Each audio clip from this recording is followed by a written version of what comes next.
Hello guys, नमस्कार सभी को। आज एक बहुत ही इंटरेस्टिंग टॉपिक के बारे में बात करते हैं। आज दरअसल हम कोशिश करते हैं समझने की कि आखिर कैसे इंडियन क्रिकेट टीम जो है वो टीम जो एट द सेम टाइम तीन तीन क्रिकेट टीम प्रोड्यूस कर सकती है, लेकिन वो एक ऐसी बैलेंस टीम क्यों नहीं प्रोड्यूस कर पाई कि वो इस कप को जीत सकती थी। लेकिन अब वो आउट हो गई। आज सेमीफाइनल में हम हार गए और आईसीसी T20 वर्ल्ड कप 2022 से हम अब बाहर हो चुके हैं।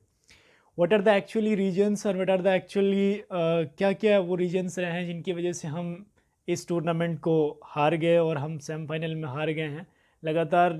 अगर हम लोग कुछ पिछले रिकॉर्ड्स उठा के देखें तो 2016 में हम लोग हारे थे आईसीसी T20 वर्ल्ड कप में सेमीफाइनल में अगेंस्ट श्रीलंका।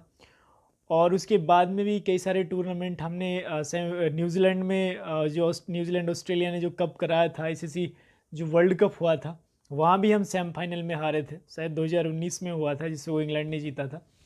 लेकिन आखिर ऐसे कौन कौन से रीजन्स हैं कि हम लोग इस टूर्नामेंट को लूज़ कर गए? Who are actually responsible for this India's huge loss of this game? इतनी बुरी तरह तो शायद कोई टीम नहीं हारती है जो इंडियन क्रिकेट टीम हारी थी। वन ऑफ द अगर हम सबसे एक इंटरेस्टिंग इस गेम में देखें तो इंडियन क्रिकेट टीम कहीं से कहीं तक दिखी ही नहीं। ना तो स्टार्टिंग में वो बल्लेबाज रोहित शर्मा जिनको जाना जाता है हिटमैन के नाम से, और ये इनको एक्चुअली ज़्यादा हम ऐसा देखते हैं कि जो बॉल जहाँ पे जो बाउंसी पिचेस होती हैं वहाँ पे शर्मा जी अच्छी बैटिंग करते हैं। लेकिन शर्मा जी को छः, अगर हम नंबर वन तो शर्मा जी को ही उठा लेते हैं, और शर्मा जी का अगर हम लोग एवरेज देखने की कोशिश करें तो शर्मा जी ने 6 मैच खेले हैं और करीब करीब 116 रन बनाए हैं और 19 समथिंग का एवरेज है।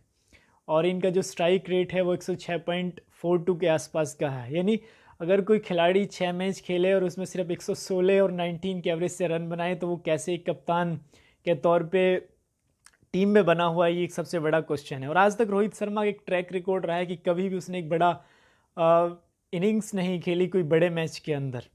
वो हमेशा अगर यही मैच कोई जिम्बाब्वे, बांग्लादेश या कोई छोटी नीदरलैंड टीम्स के साथ होता तो शायद वो एक बहुत अच्छी गेम खेलता और अच्छे शायद शतक तक भी पहुंच सकता था। इवन दैट अफ्रीका से भी मैच होता तो शायद 50 और ये शतक वगैरह मार सकता था। बट कोई बड़ा मैच हो, सेमीफाइनल हो, वर्ल्ड कप का सेमीफाइनल हो या और बड़ी ट्रॉफीज़ हों, ये नहीं चल सकता। यानी आज तक इनका कभी कोई रिकॉर्ड उठा लीजिए, कभी भी रोहित शर्मा कोई बड़ी इनिंग नहीं खेला है। और ऐसी कोई प्रेशर जो सिचुएशन मैच होते हैं, जो प्रेशर काइंड ऑफ गेम्स होते हैं, अगर ऐसे गेम्स के लिए हम किसी बल्लेबाज को देखते हैं तो वो विराट कोहली। बहुत सारी जगह इनको देखा गया है, चाहे वो 2016 का टी ट्वेंटी वर्ल्ड कप का सेमीफाइनल मैच हो जिसमें इन्होंने उस टाइम शायद पाकिस्तान को सेमीफाइनल से क्वार्टर सेमीफाइनल मैच को किस तरह से एक अकेले बल्लेबाज ने, जब बहुत सारी टीम्स के स्टार्टिंग में 3 विकेट गिर गए थे और उन्होंने किस तरह से उस टीम को संभाला था, तो याद आते हैं विराट कोहली। और अभी भी अगर हम लोग यहाँ तक पहुँचे हैं तो मुझे लगता है विराट कोहली की वजह से अब पहुँचे हैं। लेकिन अगर उस कोहली के पास रन नहीं बन रहे थे इस टूर्नामेंट में हर, तो सारे लोग उसको क्रिटिसाइज़ कर रहे थे कि इसको बाहर बिठाना चाहिए, इसका टाइम ओवर हो गया है। लेकिन आज किस तरह की उसने इनिंग खेली है और किस तरह से टीम इंडिया को लास्ट 3 और 4 ओवर में ये करके दिखाया है कि इंडियन को जो एग्रेशन में लेके आया था इंडियन क्रिकेट टीम को यहाँ तक 170 के आसपास में स्कोर पहुँचा है because of the Virat Kohli. किस तरह की क्रिकेट खेली थी उसने, तो ये दिखा दिया कि वो एक क्लास बल्लेबाज हैं और बड़े मैच के लिए जाने जाते हैं। तो नंबर वन तो रोहित शर्मा, 116 रन बनाए हैं, 6 मैचेस खेले हैं, 19 की एवरेज है, बहुत कम स्ट्राइक रेट भी अगर देखें तो करीब करीब 106.42 का, यानी 106 का एवरेज से रन बनाया। अगर हम लोग बात करें तो ये करीब करीब टेस्ट एवरेज के आसपास में बनता है। दूसरा हमारा बल्लेबाज है KL राहुल साहब। द्रविड़ साहब ये हमारे टीम इंडिया के जो कोच हैं, इन पे इतने ज़्यादा मेहरबान हैं और उनको इतना भरोसा है कि बस अगर KL राहुल है तो उनकी टीम की विजय और अजय है, वो हार ही नहीं सकते। और KL राहुल को अगर हम लोग उठा के देखें तो उन्होंने भी 6 मैच खेले हैं और उन्होंने रन बनाए हैं 128 रन, और उनका एवरेज भी कोई खास नहीं रहा, 21.33 के एवरेज से उन्होंने रन बनाए हैं। लेकिन एक बहुत बड़ी बात है कि इनके जो जो स्ट्राइक रेट रहा है वो 120.75 के आसपास का रहा है। यानी इनका भी कोई खास अच्छा रिकॉर्ड नहीं रहा, बहुत ही बेकार रहा है। जस्ट इन्होंने 128 रन बनाए, 6 इनिंग्स खेली है, तो बहुत ही बेकार। ये भी ऐसे ही बल्लेबाज हैं, अगर कोई छोटी टीम होती तो शायद ये भी बड़ी जल्दी 50 कर देते और उसके बाद धुआंधार बैटिंग करते। लेकिन जब इंडिया को ज़रूरत थी कि वो अच्छी इनिंग खेलते तो वो नहीं चल सकते थे। और वो वही उन्होंने किया। यानी ये एक ऐसे बल्लेबाज नहीं है जिससे कि उम्मीद करी जा सकती है कि बड़े इनिंग के लिए, और आज तक खेली भी नहीं है। आईपीएल का मैच होता है जहाँ पैसेज मिलती है, मनी मिलती है, तो ये लोग रोते हैं जब ये सेमीफाइनल में या कोई बड़े मैच हार जाते हैं क्वार्टर फाइनल का। लेकिन क्योंकि यहाँ एक इंटरनेशनल गेम है और आईसीसी का इवेंट है, तो यहाँ नहीं खेलेंगे बिकॉज पैसा कम मिलता है, और आईसीसी ये फ्रेंचाइज में ज़्यादा पैसा कमा लेते हैं। तो एक दो हमारे सबसे मेन जो रीजंस था, जो फॉल आउट था इस गेम में, वो था हमारे ओपनर्स। किसी भी मैच में नहीं देखने को मिला कि जब ओपनर्स ने धुआंधार बैटिंग करी हो in power play. Actually power play में हम सबको पता है कि सारी बाउंड्रियों पे सिर्फ 2 ही खिलाड़ी होते हैं 30 घेरा के बाहर में, तो उस टाइम मौका होता है कि 4 ओवर में आप ज़्यादा से ज़्यादा रन बटोर सके, और यही सारी टीमें कर रही हैं इस टूर्नामेंट में। लेकिन सिर्फ इंडिया एक ऐसी टीम है जो पीछे रन करती है। हालांकि एक ऐसी टीम पाकिस्तान भी है, मैं बेशक वो यहाँ तक पहुँच गई, उनको भी यही कहूँगा कि उनके बल्लेबाज भी लास्ट में रन बनाते हैं, स्ट्राइक रेट उनके जो ओपनर्स हैं वो भी वैसे ही इसमें दिखे हैं। लेकिन अलग बात है कि वो अब फाइनल खेलेंगे और वहाँ तक पहुँच गए, उनके कई फैक्टर्स हैं, उनकी बॉलिंग्स वैसी है।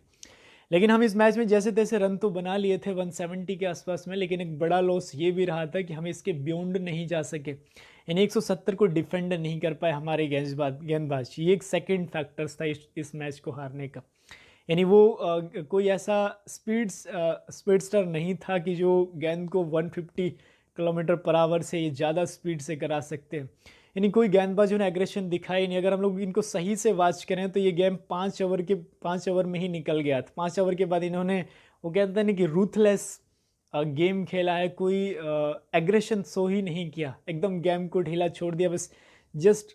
बस ये करा कि गेम को लास्ट में लेके जाना है, एग्रेशन नहीं दिखाया, ना ही कोई बाउंसर्स ट्राई किए और ना ही कुछ करने की कोशिश की। बस बॉलर्स ने खुद को बचाने की कोशिश की, ना कि गेम को। कोई बाउंसर नहीं ट्राई किया और ना ही कोई इस तरह की गेंदबाजी करने की ट्राई की। चाहे बेशक अगर आगे बॉल करते माइट भी ये छक्का वक्का लगते, लेकिन हो सकता है इनको विकेट मिल सकती थी। लेकिन गेंदबाज डिफेंसिव नज़र आए और बस गेम खेलती हुई दिखे। 5 ओवर के बाद में इन्होंने अपने कंधे खड़े कर दिए और इसका नतीजा ये हुआ कि वी लूज़ द गेम। तो ये एक फैक्टर था। और एक इम्पॉर्टेंट फैक्टर्स था टीम सिलेक्शन के ऊपर। आखिर क्यों रोहित शर्मा और केएल राहुल को हम बार बार खिला रहे थे? क्यों कप्तान को नहीं हटाया जा सकता जब कप्तान 6 इनिंग्स में 119 रन बनाता है? क्यों केएल राहुल बार बार उसी टीम में जब हमारे पास और बहुत सारे ईशान किशन को लेके जाया जा सकता था? हमारे पास भी अच्छे ओपनर्स थे। श्रेयस अय्यर 1 डाउन पे खेलते हैं, वो भी ओपनिंग कर लेते, कितने अच्छे लंबी पारियाँ खेलते। हमने देखा है कि हमारे जो छोटे खिलाड़ी हैं ऑस्ट्रेलिया में बहुत अच्छे खेलते। मनीष पांडे की पारी याद आती है ऑस्ट्रेलिया में कई बारी, जब ऑस्ट्रेलियन टीम बहुत अच्छी थी तब उन्होंने खेली थी और T20 में शतक लगाया था। यानी हमारे छोटे खिलाड़ी अच्छे करते हैं, बट ये जो बड़े नाम खिलाड़ी हैं कभी नहीं चलते, और कभी भी एक अच्छे इवेंट्स में, कभी एक अच्छी आईसीसी ट्रॉफी में कभी भी इनका जलवा देखने को नहीं मिला है। दूसरा एक था, ब्रेटली ने कहा था कि इंडिया के पास एक स्पीड स्टार है, और एक कहते हैं कि एक रफ्तार से चलती हुई ट्रेन उन्होंने कंपेयर किया था। हमारे एक नए युवा गेंदबाज हैं उमरान मलिक, जो हैदराबाद के लिए शायद खेलते हैं। वो एक स्पीड, उन्होंने कहा था कि ये इंडिया के पास बहुत अच्छी एक रफ्तार वाले बॉलर्स है, लेकिन इंडिया ने उसको बाहर बिठा रखा है। उमरान मलिक जैसे खिलाड़ी को इंडिया ने सिलेक्शन करना चाहिए था। उनके पास स्पीड थी काफ़ी ज़्यादा, और स्पीड से बहुत कुछ किया जा सकता है। स्पीड से उस पिचेस पे बाउंस था, चाहे किसी का हेलमेट टूटता या किसी के लगती थी, लेकिन ज़रूर हेल्थ स्कोर और उसको बटलर को आउट किया जा सकता था अगर ये बाउंस वगैरह ट्राई करते। लेकिन ये करते कैसे? इनके पास वो स्पीड और पावर ही नहीं है। तो ज़रूरी थी ऑस्ट्रेलियन उछल पिच पे कि हमारे पास एक अच्छा स्पीड स्टार होता, जो आज है भी, लेकिन हम उसने बाहर बिठाया हुआ। ऐसा नहीं है, एक्सपीरियंस किसी को खिलाने से ही आता है। तो एक 3rd नंबर फैक्टर था, कोई ऐसे बॉलर लेके नहीं गए जिसकी स्पीड अच्छी हो और स्पीड से कुछ चकमा किसी को दे सके। इवन दैट वो पिटता हो सकता है, रन देता, लेकिन विकेट जरूर निकालता। अगर इसी गेम में हम स्टार्टिंग में विकेट निकाल लेते तो 170 का टोटल रन काफ़ी अच्छा था। बॉलर्स बिल्कुल दिखे ही नहीं, 5 ओवर के बाद गेम इन्होंने लूज़ कर दिया। तो इस तरह का, तो मैं तो हम ये रिक्वेस्ट करेंगे अपने जो BCCI है, what kind of team selection they have made. We have 3 team at the same times we can played, और 2 टाइम्स टू टीम में we have already played in lots of event. हमने देखा है कि एक टीम प्रैक्टिस करती है और दूसरी खेलती है, कई बार ये देखने को मिला है। लेकिन क्यों एक अच्छी टीम और बैलेंस टीम नहीं प्रोड्यूस कर सकते? अगर लोग कुछ कहते हैं तो उनकी सुनती क्यों नहीं है आईसीसी? बहुत सारे देखने को मिला है, हमारे पास अच्छे अच्छे यंगस्टर हैं, क्यों नहीं इनको आउट किया जाए टूर्नामेंट से, क्यों यंगस्टर को मौका देना चाहिए, क्योंकि वो भी अच्छी क्रिकेट खेलते हैं, उन्होंने भी रन बनाए हैं, उनका भी रिकॉर्ड काफ़ी अच्छा रहा है।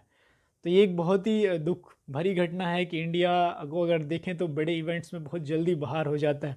आप लोगों का इसके बारे में क्या रिएक्शन, अपने कमेंट करके नीचे बताइए बॉक्स में। और अगर हमारी वीडियो अच्छी लगी हो तो प्लीज़ लाइक और सब्सक्राइब करें हमारे चैनल को। Thanks for watching video.